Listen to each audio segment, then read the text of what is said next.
Hey everyone, today I've got another Vanguard deck profile. This is going to be on another set 6 deck, and this is on Galactic Heroes. Now, for some reason, after their errata today called Galactic B Heroes. Yeah. Unfortunately, I made this deck before the errata came and basically butchered it.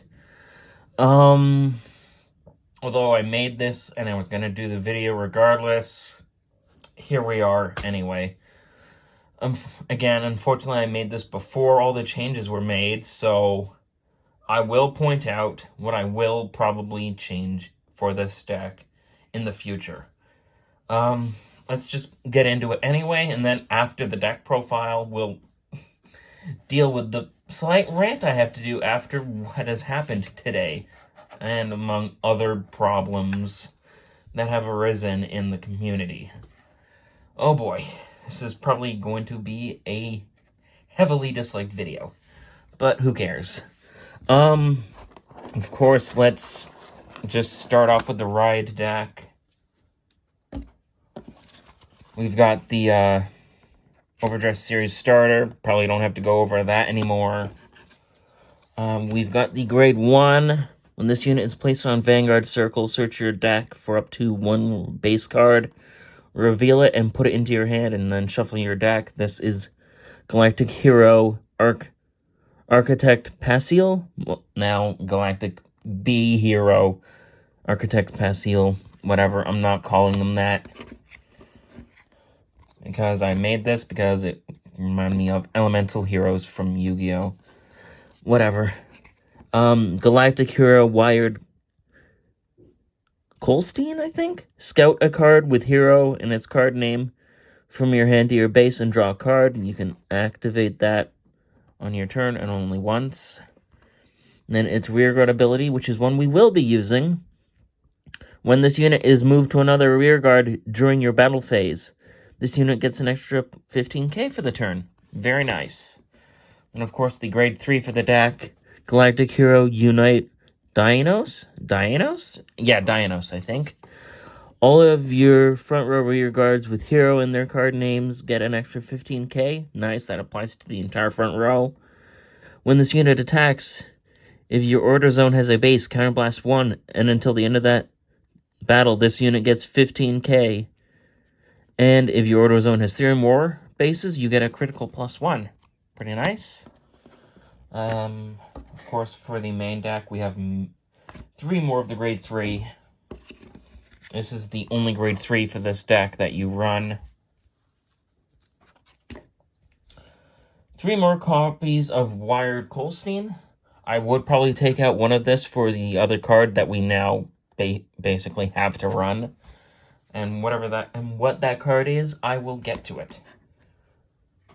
This is Galactic Hero Rampart Aspedia, I think. This one is actually a very good card. When this card is scouted, Soul Charge 1, and then if its other continuous ability, if your order zone has a base, and you have a Vanguard with Hero in its card name, this unit gets Shield plus 1,000. That effect, I believe, is going to be changed. It's going to be now just, again, the word change, B Hero. Okay. Yeah. Moving on. Galactic Hero Flatten Soulfray. Again, I'd probably take a copy of this card out for the other card we need. Well, whatever that card is, might as well get into it now. Card is Aiding Monster Tectine. When it's discarded, you can use its effect to search for a set order card. And again, you need to play it now. So I take out one of this and one of the Wired Kolstein for it, and then 2 more cards that we'll later see in this video. When this unit is placed on rearguard, counterblast 1, choose one of your opponent's front row rearguards in the same column as this unit and retire it during your turn. If your order zone has a base, this card gets 15k. Very nice. And here is the base. hero base now going to be called Galactic base Aegis.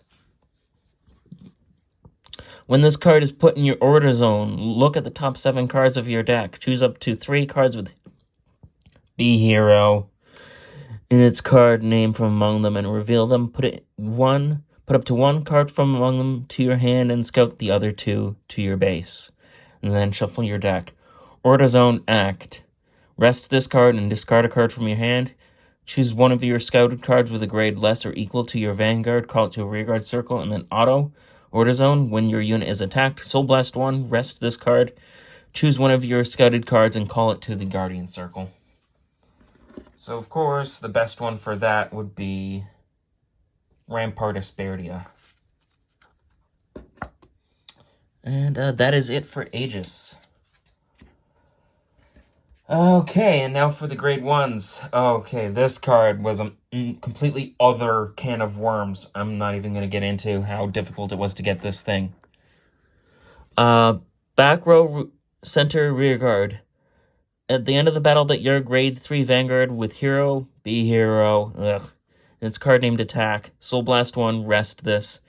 Choose 2 of your rear guards in the same column of each other and swap their positions.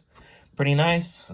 The usual combo you'll go for is Wired Colstein and Flatten Soufre and swap them around. And of course, Wired Colstein's other effect was when its position is swapped, it gains 15k. So again, for the Tactin, the Aiding Monster Tactin, I'd take out 2 of this next card. So really, the official list would have only 2 of this card, Capable Helper. When this unit is placed on rearguard circle, Soul Blast 1, choose a card with hero in its card name from your drop, scout it to your base. Okay, of course, next up we've got the 3 of the Brightgate Perfect Guards and the special Perfect Guard that came in the as a promo in the new trial decks. I finally managed to find it. It was put away with my trial deck Youthberg stuff. So again, I think I brought this one up in my Verena video. So again, substitute out one of the Dragon Empire Perfect Guards for this guy, and you're good to go.